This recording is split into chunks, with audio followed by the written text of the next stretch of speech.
Hi, I'm Laura Blaze, editor here at Bookstr, and I'm joined by Meg Gardiner, author of Into the Black Nowhere. Meg is joining me ahead of her appearance at Thriller Fest, 11th to 14th of July in the Grand Hyatt here in New York. Thanks so much for joining me, Meg. My pleasure. Thanks for having me on. My pleasure.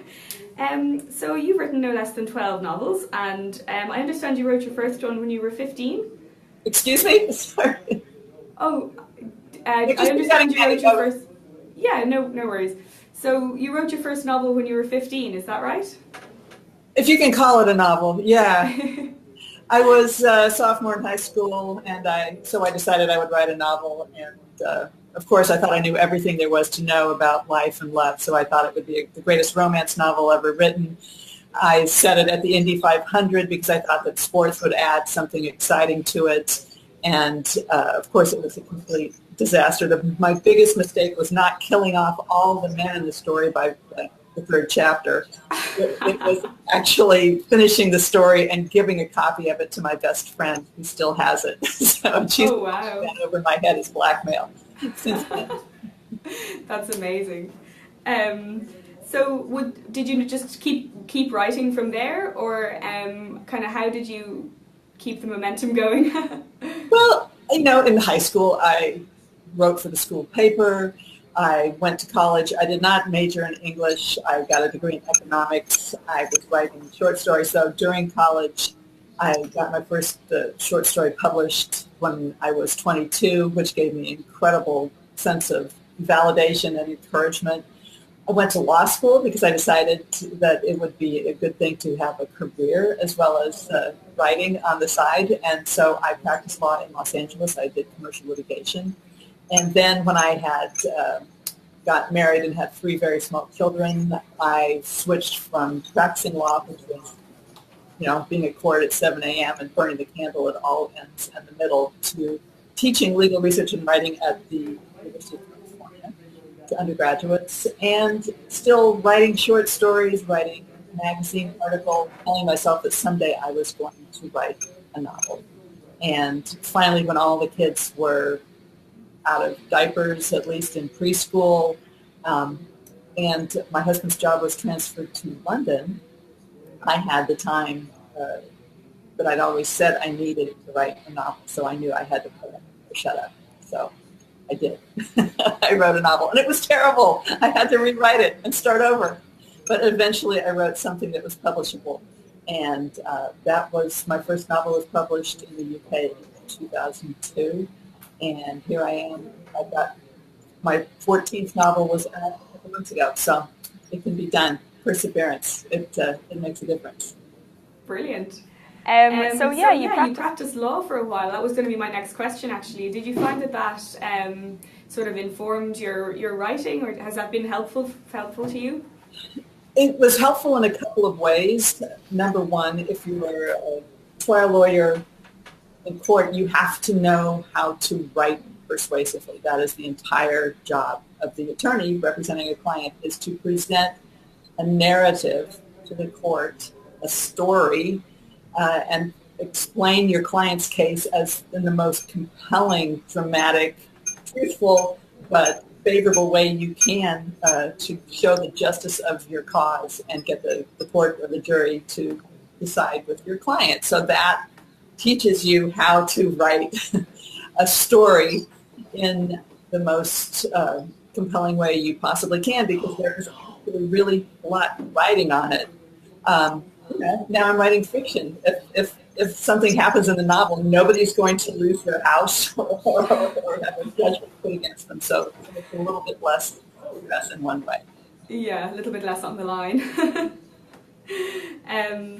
Brilliant. So I've read that a lot of your work seems to be kind of inspired a little bit by real life cases or events. I was wondering if there was a particular kind of true crime case or anything that has kind of really inspired you in your writing of thrillers. Real life, current events, human nature all inspire me. There's a wealth of ideas. All you have to do is walk out your front door and be among people, and you'll have ideas enough to last you the rest of your life. The Unsub series, which is my latest series of thrillers, was sparked, I don't want to say inspired, but sparked by a couple of real life cases of unsubs, unknown subjects. That's what the FBI calls the people who are the object of the criminal investigation, the bad guys who haven't been identified. I grew up in California.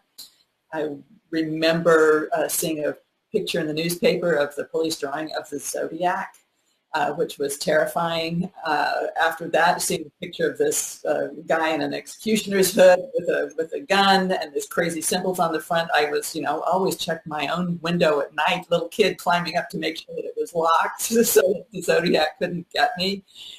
He was never caught. He still hasn't been captured. And having this twisted imagination by which I make my living now, I thought, okay, he stopped what he was doing, at least publicly. He stopped sending, the crazy letters to the police and the newspapers. He apparently may have stopped killing, but what was to stop him from, picking up where he left off? And so that was the genesis of Unsub, which is about a notorious cold case that turns hot again, and the detective, Caitlin Hendricks, who's a very young green cop who's never worked a homicide, and she gets put in to solve the case because her father had worked a generation earlier. So there was that case, and then of course that got me looking obsessively at all kinds of other cases of notorious unsubs, of crime sprees. Into the Black Nowhere again features Caitlin Hendricks, recruited to the FBI, hunting a very charming, devious killer through Texas and the southwestern United States. And after I read about Ted Bundy, that's what really drove me to write that book. So yeah, there are plenty of real life bad guys out there who can spawn a number of books.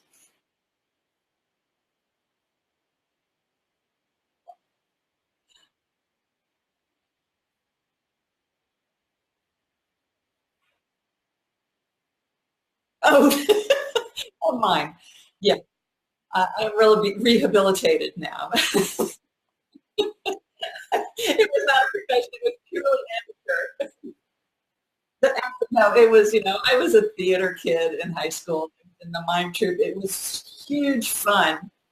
The thing about it that may also strangely help spark this career is it started my life in crime. Not really, but we would go as a troupe in our turtlenecks and our white face makeup. We would go to elementary schools to perform or to retirement homes, and then we would drive back to school. And we were supposed to drive straight back to school and never stop anywhere. But the day we did stop for ice cream on the way back, my friend who was at the wheel saw the spinning lights of the sheriff's deputy right behind us and pulled over. And the officer walked up to the door and looked in and saw probably 8 of us squished in there with our chocolate ice cream cones. And he said, "Oh," and she said, "What?" He said, "We got a report that they were armed robbers at the Baskin-Robbins." Masked robbers, and that was us with our dripping rainbow sprinkles down our wrists. So exactly. My mother may not have heard that story until just now. So sorry.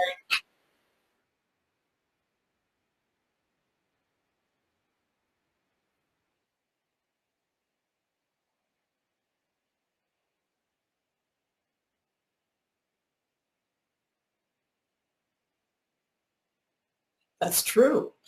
And that's what everybody always gets so excited about. I could be the first person to land on Mars and win a Nobel Prize, but everybody goes, "Ooh, Jeopardy!" So I was born with an overdeveloped trivia lobe in my brain.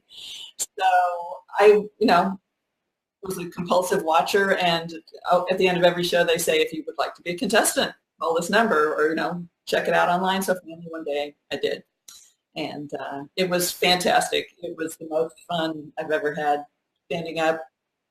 So I would urge anybody who wants to do it to go for it.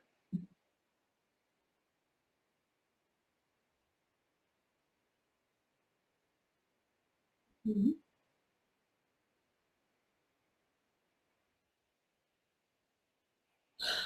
I write every day. Definitely every weekday I try to write as much as possible, just even if it's a few sentences on the weekend.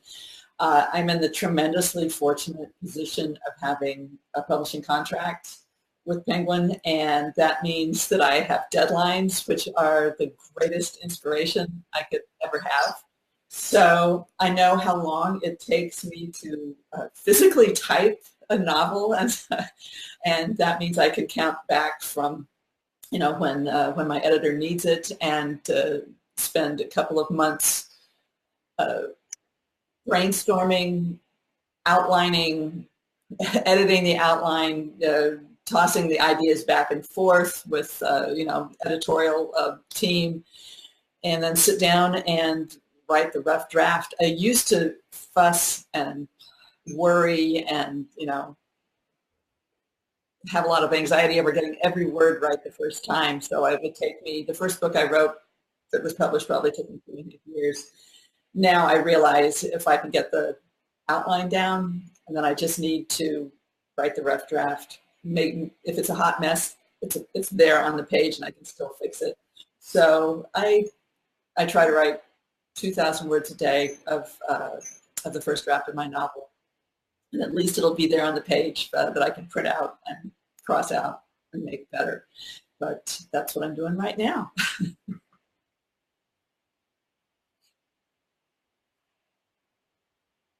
It took a while for myself to do it, but once I realized that plenty of my friends could do it, I thought, why am I not even trying? So if you let go of that internal editor the first go round, then they'll make great progress.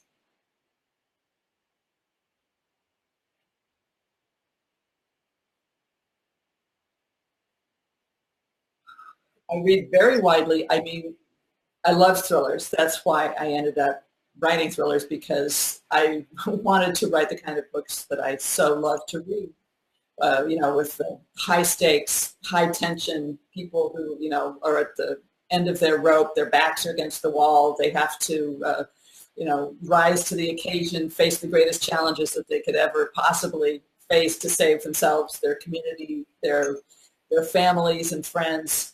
Uh, those are the books that I really have always loved to read, the ones that keep your heart in your throat. So I do read a lot of thrillers because I simply adore them. I tend to alternate between fiction and nonfiction when I'm reading for pleasure, just to mix it up. I read a lot of science fiction as well. Uh, I do read true crime, whatever strikes my fancy at the moment. Yeah. Read widely, read deeply, read everything. Be an omnivore, basically.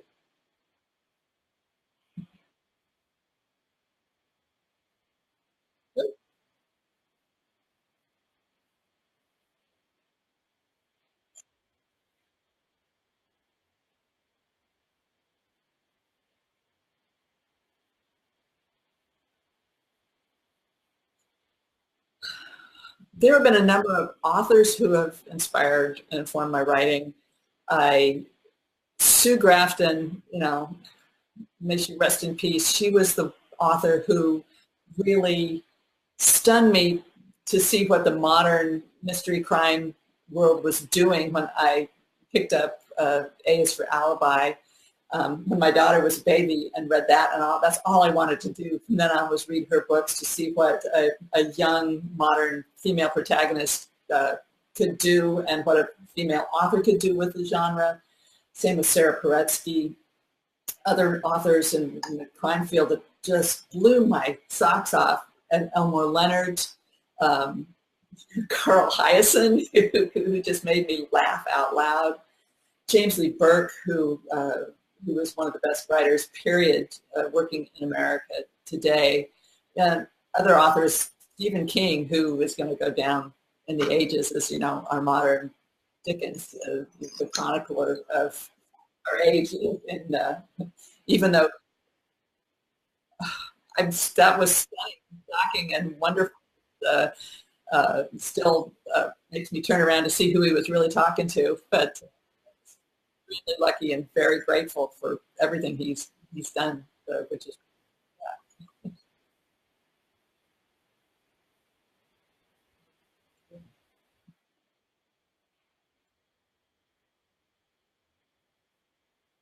who knows. Um, yeah, I'm very busy right now writing thrillers, and I love it. I Someday I would write true crime. I would write maybe science fiction. I wish I'd written The Passage, but Justin Cronin beat me to it. That whole trilogy, which was just stunning. Um, Probably not a cookbook. I would rather just order in.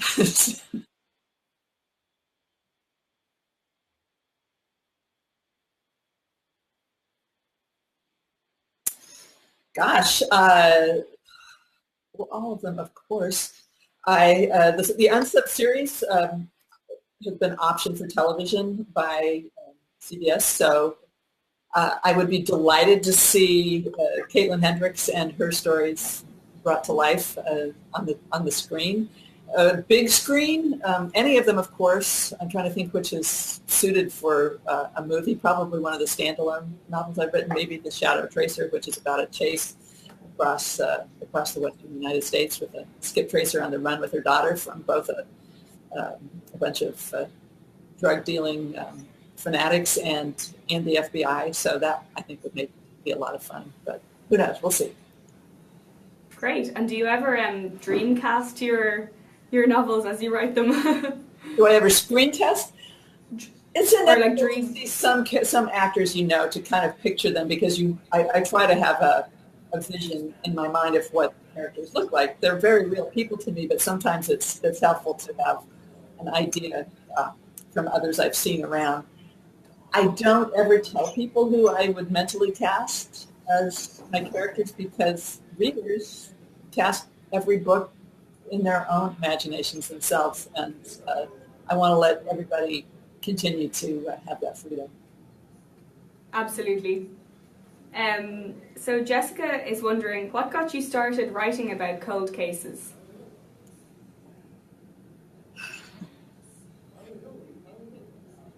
The idea that these cold cases leave people hanging, leave the victims unavenged, they leave their families without any sense of uh, closure. I think even if a criminal is arrested for the crime, there's closure is often very difficult to find, but to never have someone even identified who has taken a life.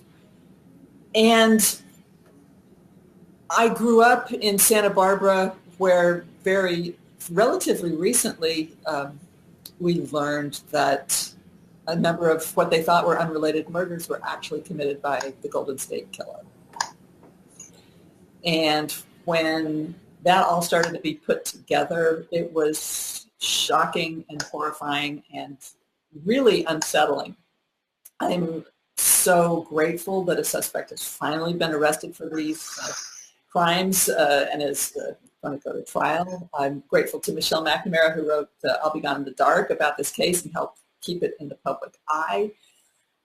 I am still really unnerved by how close some of the crimes were to, where my family was sound asleep at night while he was creeping around.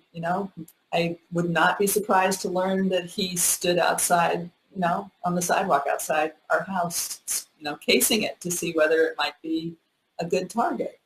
And, I grew up in a very safe, secure, happy neighborhood, but knowing that who knows what can rip through it, that really inspired me to write about cold cases, maybe get some of it out.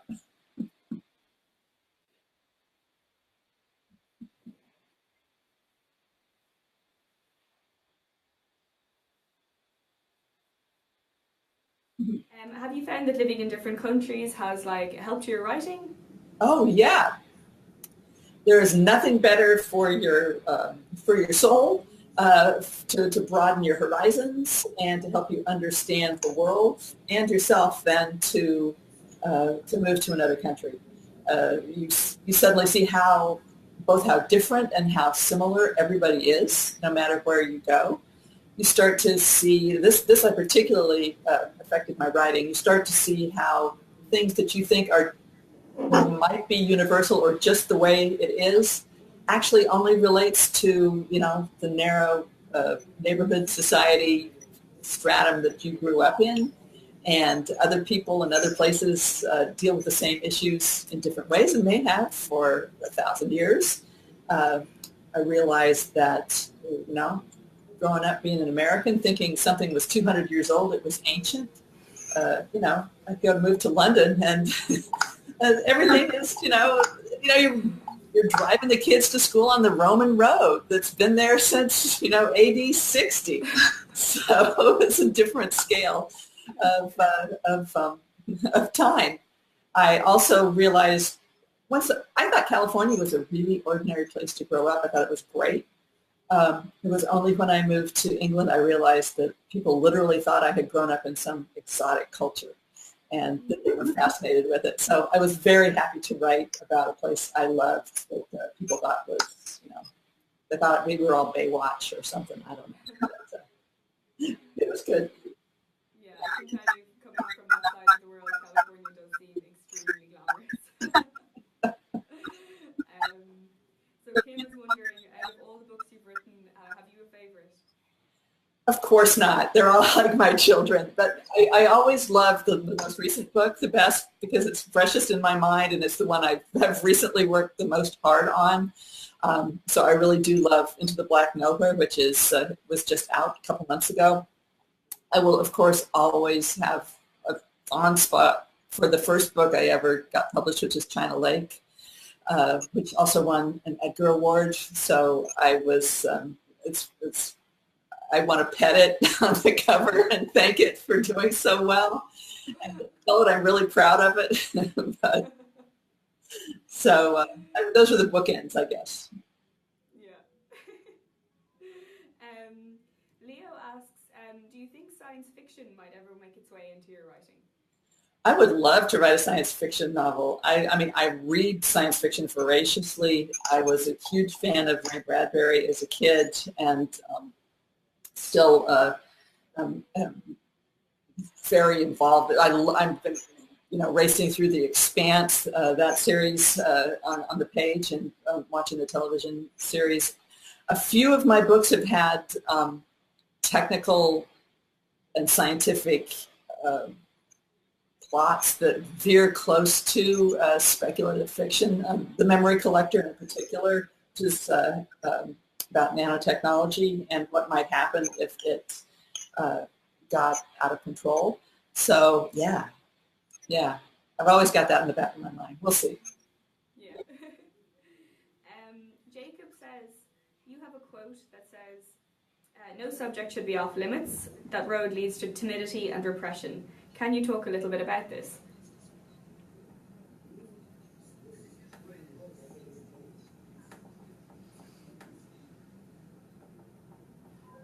We can make up worlds, we can make up plots, we can create characters out of our imaginations, but what we put on the page needs to have, at its heart, needs to tell a metaphorical truth, needs to be morally honest.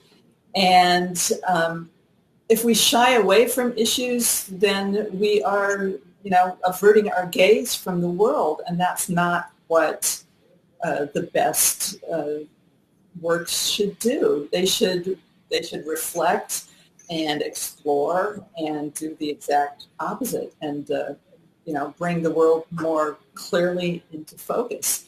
So I think if you try to avoid certain topics, you're going to, just like I said, you're going to come out with tapioca. And a lot of people love tapioca, but that's not what I want to write. Yeah. Sophie says, your father was an English professor. Do you think this influenced you to enter the writing world? Yes and no.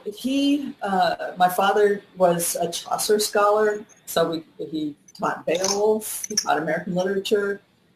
I thought that everybody grew up in houses that were just wall-to-wall books in every room, and that the car was full of books as well. That every time you got in the back seat, you had to shovel on the side. So that influenced me that the world of literature was something wondrous and that could never be explored fully because there was just so much.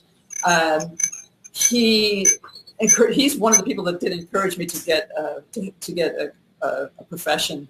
He encouraged me to go to law school because he said, if you want to write novels, that's fantastic, but you might want to do it on the weekend when you're at home paying off your student loans instead of when you're working your second shift at Denny's.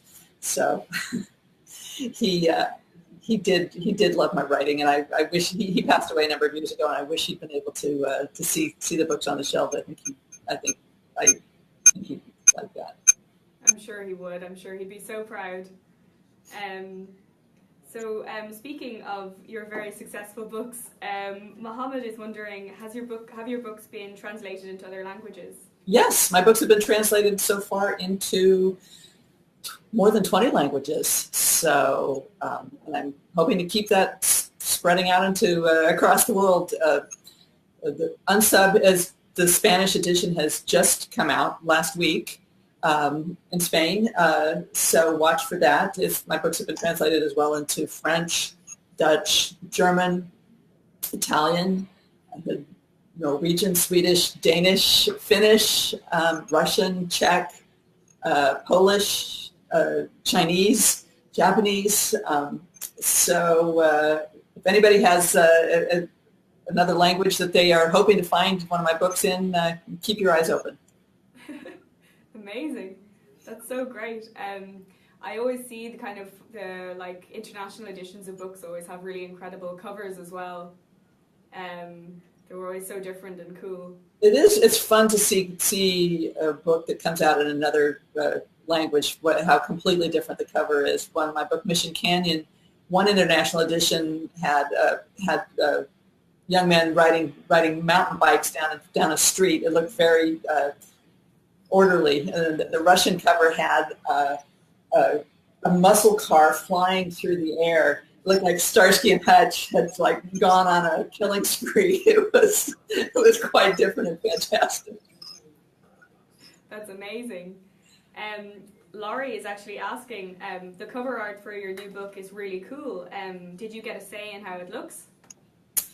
Yes, I was able to talk to the publisher, to the art department, give them my thoughts, my ideas, and I think Penguin has done a spectacular job with both books in the Unsub series.